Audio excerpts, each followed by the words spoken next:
ये तो आप निश्चिंत हो जाना, आपका मोक्ष 101% है। लेकिन इसमें मर्यादा प्रथम है। मर्यादा में रहोगे, भगवान सदा साथ रहेगा। मर्यादा तोड़ दोगे तो सीता जैसा हाल होगा, जिसने जरा सी लापरवाही की थी, लक्ष्मण रेखा लांग दी थी, और उसके बाद उसने सोचा तो ये था जरा सी लगी थी, क्या फर्क पड़ता, अभी चली जाऊंगी, वापस आ जाऊंगी। आटा डाल के साधु के, और साधु वेश में दुष्ट रावण खड़ा था। तो मर्यादा त्याग देने से उसकी कितनी दुर्गति हुई। 12 वर्ष तक रावण की कैद में पड़ी रही, सड़ती रही, लाखों करोड़ों व्यक्ति मारे गए, तब जाकर उसका छुटकारा हुआ। कैसे कितने पाप की भागिन बनी एक जरा सी मर्यादा लांघ देने से। ठीक इसी प्रकार जो हंस भक्त परमात्मा का हंस और इस परमात्मा की दी हुई मर्यादा का उल्लंघन कर देगा, वो सीता की तरफ पछताएगा और बहुत दूर हो जाएगा। अपने आत्मा मानुष शरीर प्राप्त करके हमें क्या करना चाहिए, ये ज्ञान सत्संग से होता है। और सत्संग में आने से पता चलता है कि मैं कर क्या रहा था और करना क्या चाहिए था।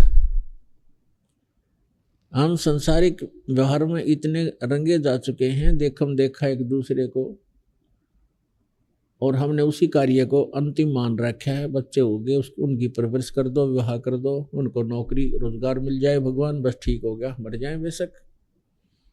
नहीं, ये जो कुछ भी होना था उस बच्चों की किस्मत ही फला करती थी जब तक हम सतभक्ति नहीं करते। जब तक हम सत साधना नहीं करते, परम संत की शरण में नहीं आते, तो अपना भाग्य ही प्राप्त होता है बच्चों को। प्रत्येक माता पिता की कोशिश होती है कि मैं अपने बच्चों को अच्छा पढ़ाऊं और ये अच्छे नौकरी प्राप्त करें, इनको सुख हो।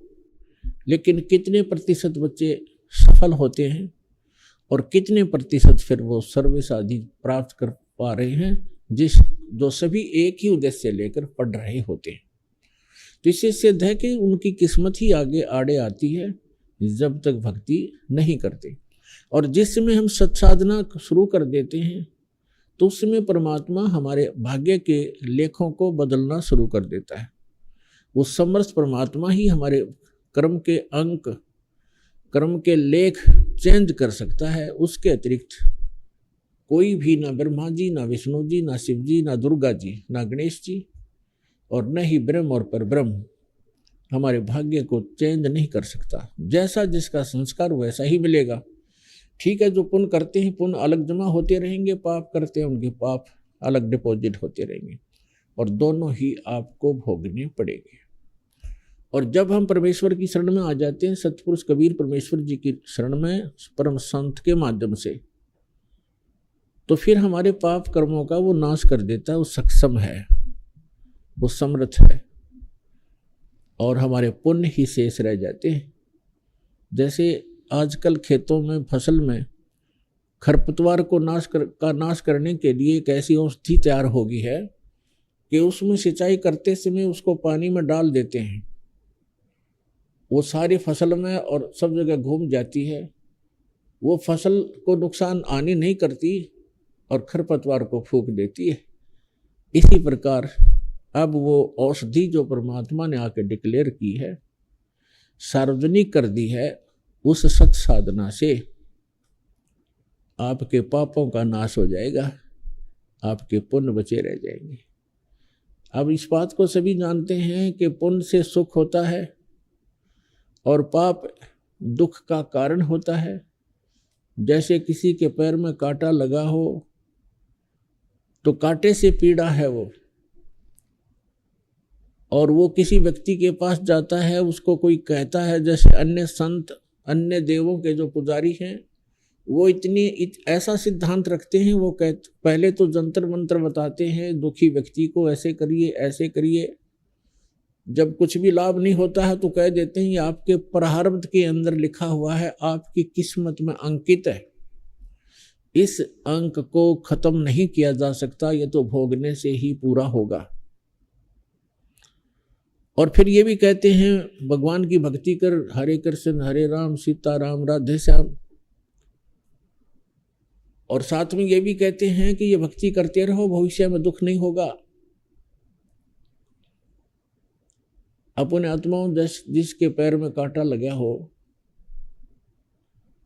और उसको कोई सलाह दे कि कांटा तो निकलेगा नहीं, ये तो आजीवन तेरे पैर में बना रहेगा, ये पीड़ा भी बनी रहेगी, और उसको कोई सलाह दे कि तू जूता पहन ले, भविष्य में कांटे नहीं लगेंगे। जूता, कांटा लगे पैर में जूता पहना नहीं जा सकता। दूना दर्द करे हो तो पहले कांटा निकले और फिर उसको राय दी जा कि जूता मत निकाल देना, नहीं तो भविष्य में ऐसा ही दुख तुम्हें फिर हो जाएगा। तो इस डर से फिर वो व्यक्ति जिसका कांटा निकल गया और जूते प्राप्त हुए, फिर वो इस डर से कभी जूता निकालेगा नहीं कि कहीं फिर से वो बिजली ना गिर जा, फिर कष्ट ना आ जाए। तो पुण्यात्माओं, जो दुख आज जिसको दुख है, जो दुख में भक्ति करते हैं वो भी अच्छी आत्माएं हैं, जो सुख में करते हैं उनका तो कहना ही क्या है। जो सुख में भक्ति कर रहे हैं वो कभी ना कभी विचलित अवश्य हो जाएंगे,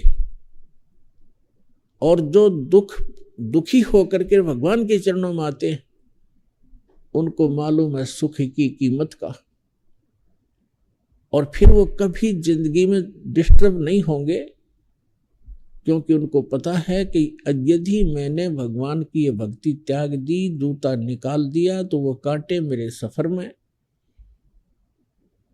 फिर से पैरों में लगने शुरू हो जाएंगे और मैं कदम भी नहीं चल सकूंगा।